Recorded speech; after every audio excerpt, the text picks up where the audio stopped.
Filipino 5, Quarter 3, Week 3, Milk Base.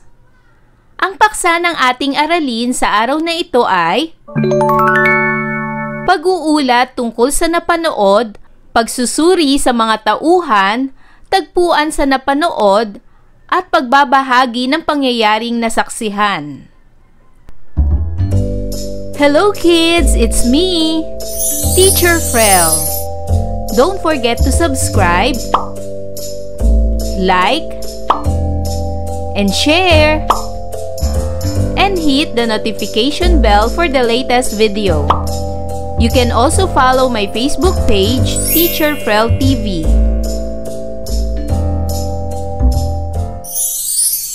Welcome back mga bata! Sa araw na ito ay pag-aaralan natin sa asignaturang Filipino ang pag-uulat tungkol sa napanood, pagsusuri sa mga tauhan, tagpuan sa napanood, at pagbabahagi ng pangyayaring nasaksihan.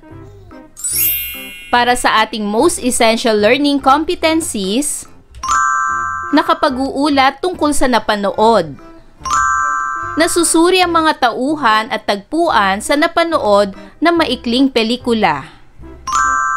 At naibabahagi ang isang pangyayaring nasaksihan. Pagkatapos ng araling ito, ikaw ay inaasahang makapag-uulat tungkol sa pinanood, makapagsusuri sa mga tauhan o tagpuan sa napanood, at makapagbabahagi ng isang pangyayaring nasaksihan. Para sa panimula, paano nga ba tayo makapagbibigay ng ulat tungkol sa pinanood? Paano natin masusuri ang tauhan o tagpuan sa ating pinanood? At paano natin maibabahagi ang isang pangyayaring ating nasaksihan? Narito ang ilang kaalaman na maaaring makatulong sa iyo para sa araling ito. Unahin natin ang pag-uulat. Ang pag-uulat ay isang pagpapahayag tungkol sa mga pangyayaring naganap. Maaaring ito ay mula sa napanood o naranasan. Ito ay maaaring gawin ng pasalita o pasulat. Sumunod, sa pagsasalaysay o pagbabahagi ng pangyayaring nasaksihan, gumagamit ng salitang naglalarawan upang maging kawili-wiling pakinggan ang kwento. Isaayos ang kwento sa wastong pagkakasunod-sunod. Gamitin ang malaking titik at mga bantas na kailangan. Upang makapag-ulat o makapagbahagi ng pangyayaring nasaksihan, ito ang mga bagay na dapat tandaan. Maging maingat sa pagsasalaysay ng pangyayari. Dapat na ito ay batay sa totoong pangyayari o napanood. Ilahad ito ayon sa pagkakasunod-sunod ng pangyayari upang malinaw itong maibahagi. Hindi dapat madagdagan o mabawasan ang mahahalagang pangyayaring ibinabahagi. Gumamit ng mga salitang karaniwan o mga salitang madaling maunawaan. Gawing payak o simple ang mga pangungusap. Gumamit ng mga salitang naglalarawan upang mas kawili-wiling pakinggan o basahin ang kwento. Dapat na magkakaugnay ang mga pangungusap. Ang pagsusuri ay tumutukoy sa masusing pag-aaral at pag-oobserba. Tauhan. Tauhan ang tawag sa mga gumaganap sa kwento. Ang katangian ng alinmang tauhan sa kwento ay makikilala sa pamamagitan ng anyo, kilos, salita at ugali. Mailalarawan ng mga katangiang ito ng tauhan sa tulong ng mga salitang naglalarawan. Tagpuan. Ang tagpuan ay tumutukoy sa panahon at lugar kung saan nangyari ang kwento.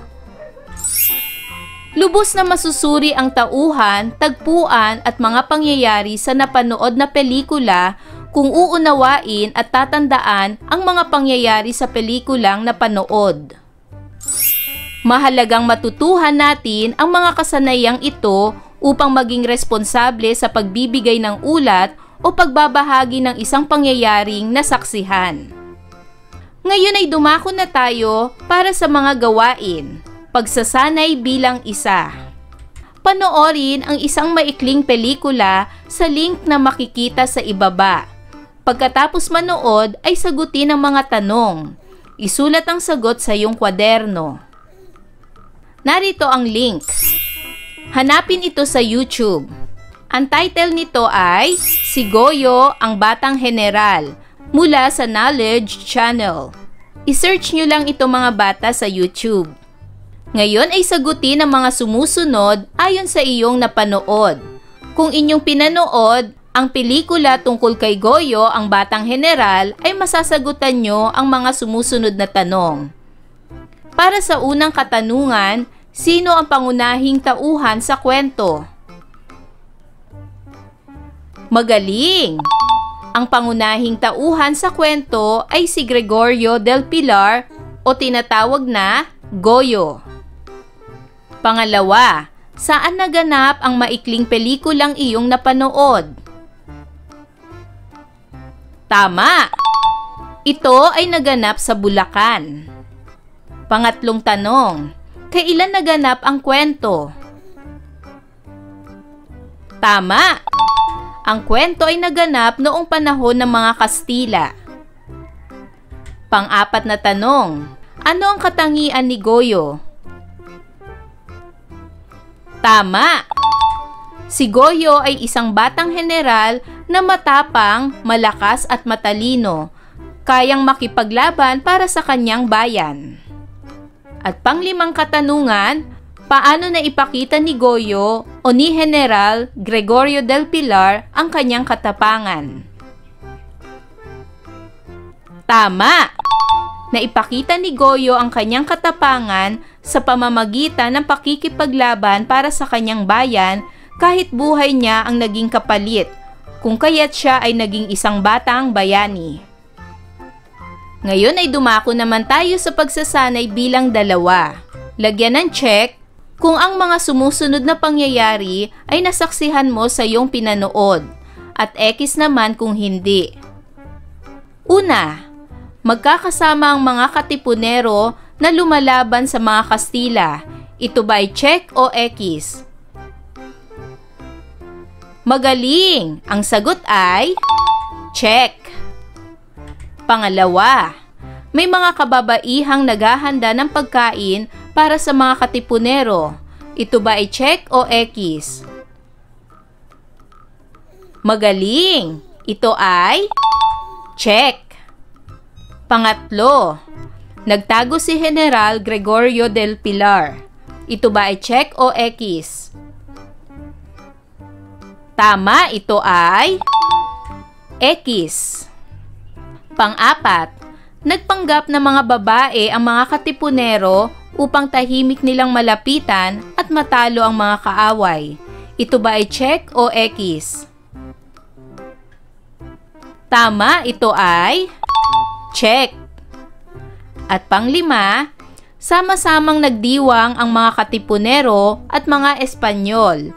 Ito ba ay check o X? Tama, ito ay X.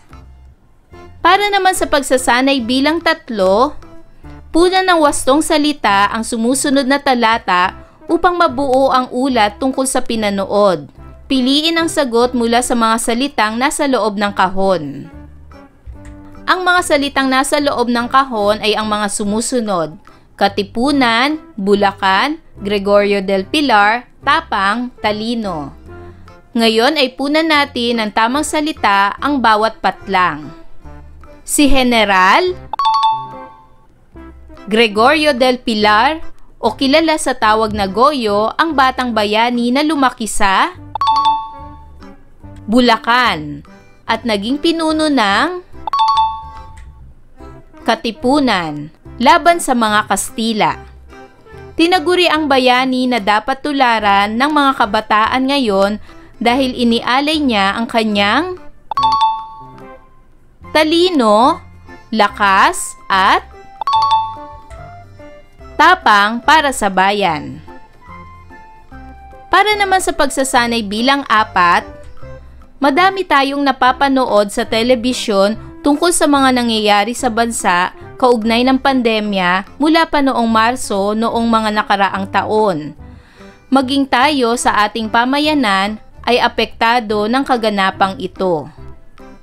Sumulat ng isang ulat o pagbabahagi ng mga pangyayaring napanood o nasaksihan sa iyong paligid na may kaugnayan sa pandemya. Isulat ito sa iyong kwaderno. Gamitin ang rubrics bilang gabay sa iyong gagawing ulat. Ngayon ay dumako na tayo sa pagsasanay bilang 5. Sagutin ang mga sumusunod na tanong. Isulat ang sagot sa iyong kwaderno. Bilang isa ka sa apektado ng mga nangyayari sa paligid, ikaw ay maituturing na tauhan dito. Paano mo mailalarawan ang iyong sarili?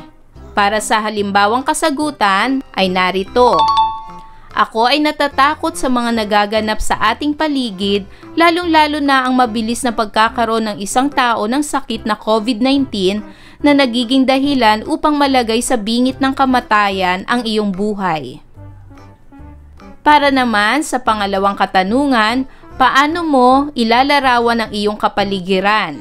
Ang aking sagot ay, madumi na ang hanging dulot ng COVID-19 at nakakatakot ng lumabas dahil maaaring makakuha ka ng sakit, kaya wala na rin masyado mga taong lumalabas ng bahay upang hindi makakuha ng sakit. Ngayon naman, alamin natin kung ano-ano ang iyong natutuhan sa ating aralin ngayon. Puna ng wastong salita upang mabuo ang pahayag. Isulat ang sagot sa iyong sagutang papel. Punan natin ang tamang salita ang bawat patlang. Ayon sa aking napag-aralan, sa pag-uulat tungkol sa napanood o sa pagbabahagi ng isang pangyayaring nasaksihan, ito ay dapat na batay sa totoong pangyayari. Dapat ding gumamit ng simpleng salita at gawing payak ang mga pangungusap upang madali itong maunawaan. Maaring masuri ang tauhan batay sa anyo, kilos, at paraan ng pananalita.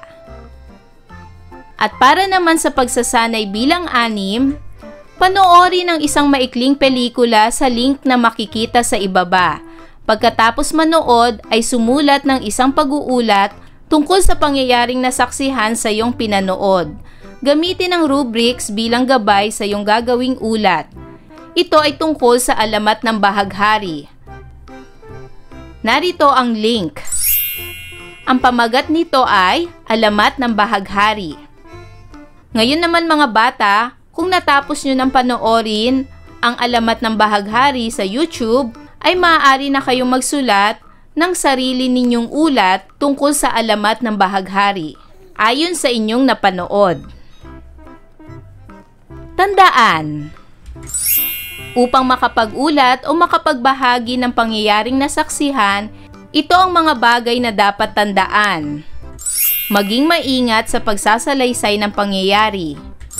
Dapat na ito ay batay sa totoong pangyayari o napanood. Ilahad ito ayon sa pagkakasunod-sunod ng pangyayari upang malinaw itong maibahagi.